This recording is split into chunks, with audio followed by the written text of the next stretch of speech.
Hello, everyone, and welcome back to the Furlough Network. Today, Sean and I are joined by Simon T. Bailey, who is the leader of the Spark movement, whose purpose is to ignite sustained transformation in people, systems, and nations. His Goalcast video released on Facebook has over 87 plus million views worldwide. And Sean and I are so excited to welcome Simon here with us today. Simon, thank you for being here. Hey, thank you for having me. Good to be with you. Sean and I finally said we feel like we've made it because Simon's like, hey, I'll do it, guys. Yeah. We're like, we're making it now. We're actually making it. I know, we're doing this. We're doing this. That is funny. So we're so happy to have you here. We always kick off with our quarantine questions. So Simon, our question for this week is, what has been a new quarantine routine that you've adopted or chosen not to adopt? So we have our hashtag quarantine. I will say mine has been, I have not adopted TikTok. I'm not doing the window wash. I'm not getting into it, but I am not adopting TikTok. So that has been my new quarantine non-adoption. What about you, Simon? You know what? I've had to give up apple pie and all the sweets because I put on major pounds during this quarantine time. So I needed to do some pushbacks. So I stopped eating sweets. It's a good one. Yeah, it's a good one. It's good for you. Mine isn't diet related, but it is about consumption. My wife and I started doing like a coffee break probably around this time. Like she might be peeking through the blinds, like seeing if I'm ready for coffee. We just do like this coffee break, and it was cool because it was just the first couple of weeks. We would sit, we'd turn on the news, watch the news, be like, all right, what's going on, and talk about it. And then probably like halfway through the COVID pandemic, we just stopped turning on the news. And we just said, look, because the whole afternoon now becomes very depressing. Let's just sit and you and me just talk about what's going on in our lives. And so it's just has been like a cool thing throughout each day that we look forward to. Yeah. So between TikTok, quarantine 15, and the coffee breaks, we've all got a new set of routines or non-routines that we're working on. So it's good that we're all figuring it out. Simon, we kind of want to start off with what is the Spark movement? How did it begin and where did it start? Yeah, the Spark movement are men and women who are committed to living a life they love, no longer settling for the status quo, and making a meaningful difference in the world. It started literally about a year ago when I was working with DL. DL used to work with me at Disney Institute back in the day. DL stands for Debbie Lynn, and she also worked at Disney University. And since she and I left Disney around the same time, we've been working together for 17 years. And I said, what is it that we know in our research about people who love what they do? And what we realize is they all have that spark. They have that fire in their belly. They have that gleam in their eye where they quit their job and they go to work. Now, we mean that figuratively, not literally, because a job stands for just overboard. So when you go to work, you work hard enough to love what you do so that it affords you the opportunity to do what you really, really want to do. And so it's all congruent, it's all flowing, it's all working together. So we decided that I would write the book, Be the Spark, and I based it on a lot of what I learned at Disney, and I did some work for the Ritz-Carlton Learning Institute when I left the Mouse House. Mm-hmm. And so now it's just taken on a whole life of its own because so many people are looking to find that spark.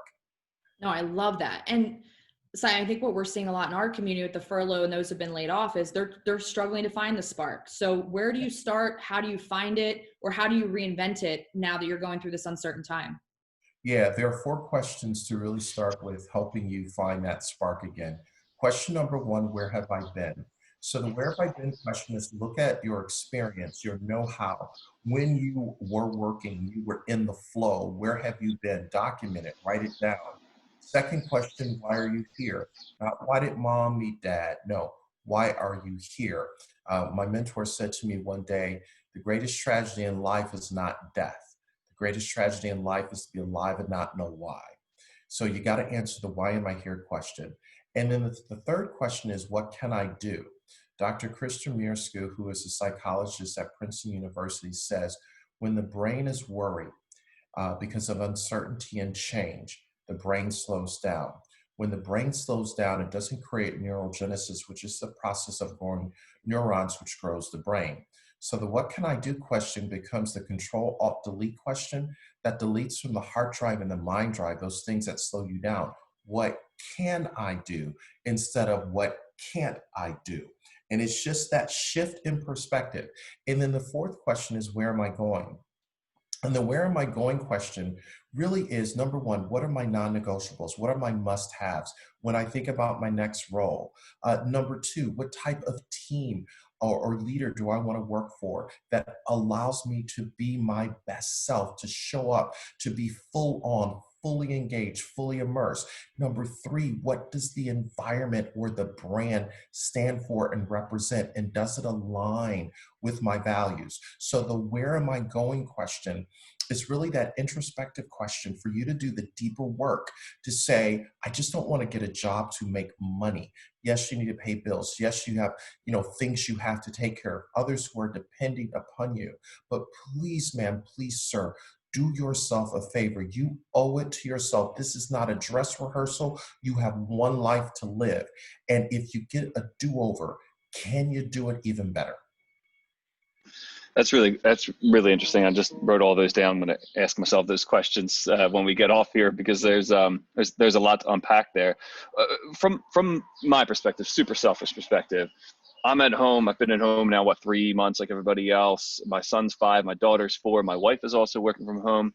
For those of us in situations where we're managing a lot of relationships all at the same time at home, our work relationships, our spousal relationships, and father-daughter stuff.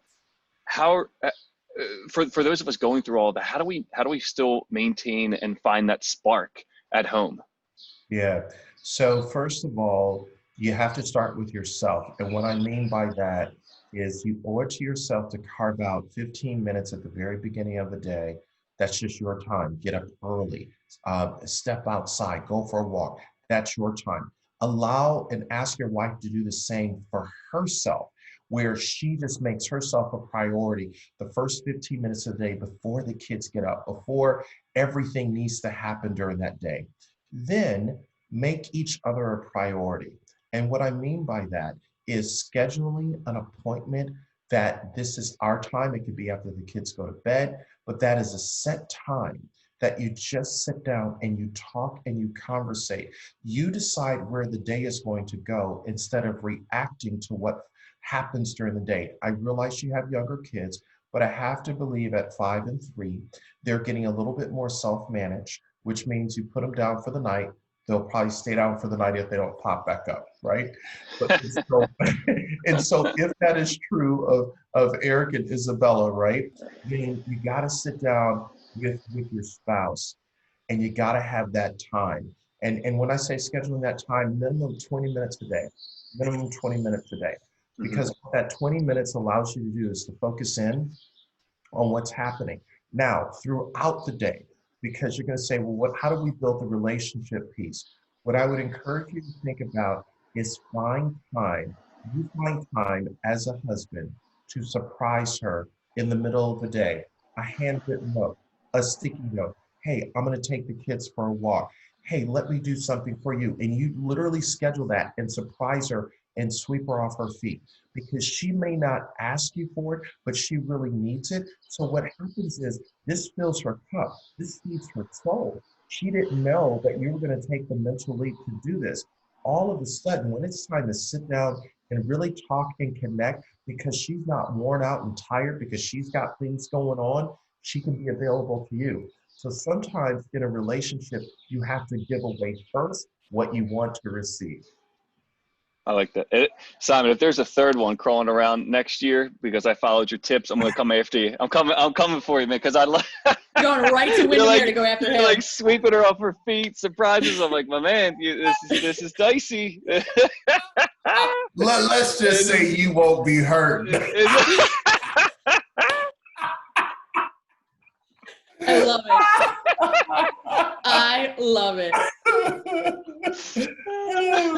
That's all right. I got all done up the other day and I walked up to the office and Jared looked at me and he's like, where are you going, sweetheart? And I'm like, I know, I'm not in yoga pants for the first time in 900 days. It's a beautiful thing. I mean, we're just creating magic all over their households.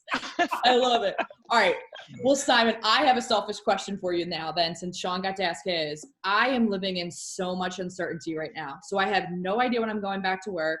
I have no idea my husband will go back to work. He just got some news that he's probably going to be working from home until the new year. We have one home office. I am now going on virtual school for my MBA. I just feel like every day for me is uncertain. How do I take some ownership of that uncertainty, or at least try to thrive in it without knowing any of the answers of what my future is going to look like? Yeah, I would suggest first thing in the morning, as I shared, carve out some time for yourself in the morning before you start the day.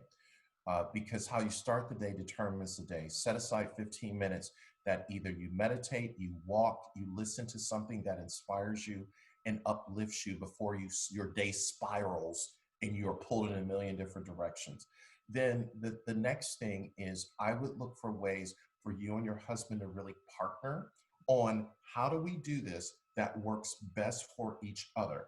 Right. Here are my needs, my non-negotiables, here are your non-negotiables, and how do we compromise so that you can be the most effective person that you can be and finish your MBA, and as he's working remote from home, he can do that effectively. So it might be you got to move the schedule around, you got to do some different things, and then dealing with the uncertainty of when you're going back, when it's going to happen, waiting for the other shoe to drop. If I said don't think that way, you're going to think that way. So let me invite you to a higher viewing reality. What happens if you wake up tomorrow and you say, you know what? I think I want to reinvent, right? Mm-hmm. So you'd love to go back. Absolutely, waiting for the phone call. But what if the phone call doesn't come in the time frame you think it should come? So then you create a scenario plan or a contingency plan that says, you know what? I'm going to get my resume together and I'm going to think about other options. Now, yes, absolutely, you want to go back to Disney Institute, fabulous organization, but you are the CEO of You Incorporated, and Disney just happens to be your client that has put you on hold. So it's a flip in the mindset to say, okay, if I'm getting my MBA and I love working, what aspects do I love about my job? And it's not to say you're going to put your resume out there, but you need to be prepared just in case the other shoe drops, okay? Now, let's go the opposite way. Let's say Disney Institute calls you back tomorrow.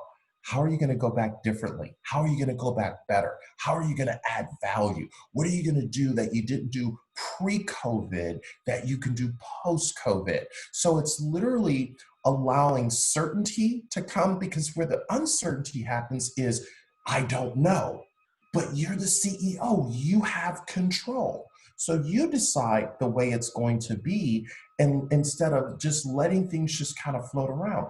And what that certainty does is to say, I'm going back, it will happen when it happens, and if it doesn't, I have a plan. And a plan, a poor plan is better than no plan, right? So that's the other thing. The other thing is I would limit your media intake, because the media will literally have you on an emotional roller coaster. Some days you'll be up, some days you'll be down. You get a phone call, oh my God, did you hear, did you hear, did you hear? So I would limit my media intake, and also I would limit the conversations I have with people who are kind of like the wait and see, have you heard, do you know? Right. Because what that does, that sucks your energy as well, and it causes you not to focus on what's in front of you. No, I love that. And sometimes I think about becoming my own CEO. I love that and taking that perspective of it. I'm probably going to be one of the newest members of your Spark Growth program, so get ready for me. I'm coming in. But can you share more with us about that program and how our members can take advantage of it? Because I think we all need that spark right now. Yeah, so Karen and I, a colleague of mine, we were fielding requests from people over the last 10 weeks that really lost hope. And what we realized, when you are hopeless, you're helpless. So we said, what is it that we can help people really think about and grow? We said, oh my goodness, we have to help people with the mindset. Because what happens now, we are now in what they're calling the next normal. And in the next normal, you need to have the mindset. That was the first area. But then we said you have to have work that you love. And inside of the work that you love are what are the 5 skills that you need for where the future is going. All right. But then after the mindset, what about well-being? Because you can have your mind together, but in the wellness of how you're showing up, it's putting energy out into the world that's causing a result that you don't definitely want. But then there's also worry about money. So it's not so much how do I save and invest? No. It's what is the mindset that I operate in abundance instead of scarcity?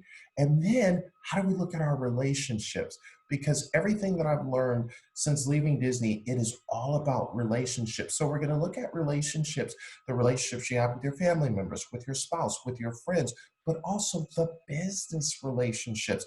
And how do you think of those in a fresh way? I did a course for LinkedIn Learning that has been viewed by people in 100 countries. It's called Building Business Relationships. So we're gonna share just some of the learnings and questions that we've gotten over the years from people as they think about building relationships. And then finally, we're gonna talk about micro-philanthropy, because not everybody is Bill and Melinda Gates, but what can $50 do to help a person just get down the road? And sometimes during this time, everybody wants to close their fists and say, I can't share or help anyone else. But when you really understand micro-philanthropy, it's not about all the time writing a check. It's about volunteering, giving time, going to different places that are meaningful, that fill your cup. So Spark Growth Now is you are going to go through 6 weeks of teaching, and then we're going to do live coaching for 6 weeks. So you're going to be on us with group coaching. Karen and I, we're going to deep dive. We're going to have fun, but we're going to make sure that people walk away with actionable strategies. So when you go through the first lessons, there will be a workbook that you will go through each week with assignments. And then when you come to the group coaching call, we're going to deep dive and say, so what'd you do? What'd you learn? And let's get into it. So yeah, that's our goal, Spark Growth Now. So you really walk away with an action plan of how do I spark my growth now? And here's the deal, take control of the steering wheel of your life instead of being driven by uncertainty and worry. That's awesome, man. I'm looking forward to seeing more of that. And that's exactly what I think we need right now. I mean, we live in a world of uncertainty. It feels like I'm being driven in a car 100 miles an hour, swerving all over the place. And you're going, how do I kind of regain control? So I think that's hitting right. I think it's the perfect timing for it. And I think the Furlough Network could absolutely benefit from it. We're all dealing with it now. I actually have a quick question for you. It's almost kind of backtracking a little bit, so bear with me here. But when you were going through some of the responses, I'm writing things down, the 4 questions, dictating your day, be the CEO of you, having a plan, limited media intake. As I'm writing all these things down, because these are things I kind of know I should do. But as I veer away from them, which I have been admittedly, do you have any good advice for how to kind of quick jumpstart yourself and get back on track to doing a lot of these things, like taking 15 minutes for yourself in the beginning of the day? Like, these are things I know I should be doing, but the world's a little bit chaotic right now, and I'm getting away from it, and I feel myself doing that. So is there a way, kind of a quick way to a hack almost to kind of get me back onto that track? So 2 things. First of all, have an accountability partner, and it can be your wife, and just say, hey, here's what I'm going to work on. Can you hold me accountable? And when you see me veering off the path, call me on it. Just outright call me on it, because that accountability partner, she's going to be working on things as well that you can hold her accountable as she holds you accountable. So that's the first thing. But the second thing, this is going to sound so out of school and crazy and whack, like a whack job, but what is the way you're going to celebrate when you do it? Okay, so hear me out. Let's say for 5 days straight, you do that thing you've been trying to develop, that habit, that focus. Reward yourself, celebrate, like do something that you've wanted to do, but you haven't done. It doesn't necessarily have to cost money. So what happens is psychologically, the reward on the other side of the hard work makes you say, you know what? I'm moving towards that reward. I'm going to make it happen. I'll give you a quick example. So my 18-year-old and 21-year-old, I've hired them to be research assistants for a new book that I'm working on. And I said, I want you to work 3 days a week. I'm going to pay you $20 a day. And on Thursday, when you send me your assignment that you've completed, so they've got to read articles, listen to podcasts, look at YouTube videos on what successful people do, and then write me a summary report answering 9 questions. So, and I said, you guys get paid for this. You can have Friday off because, that's the way it should be. Well, guess what? A fire is lit under them because there's a reward, a monetary reward attached that dad's gonna actually pay me. So give yourself an incentive to achieve. I like that. That's really cool. I appreciate you saying that, because there's a couple of things I know I have my accountability partner. I know I have that. She'll keep me on track. And then Eric and Izzy do all your research for you. You're good. Oh yeah. They'll be at the bottom of it. They'll be all in. Just start. I'll go back on. I have to go back on mute. Lauren just messaged me and said the birds are too loud. Can you hear the birds? This is my first time being outdoors doing one of these things. It's so natural. I love it. It's awesome. No, so for Simon, just to close us out, what piece of motivation would you share with our group of those that are just living in this uncertainty, worried about their jobs, on furlough, just laid off?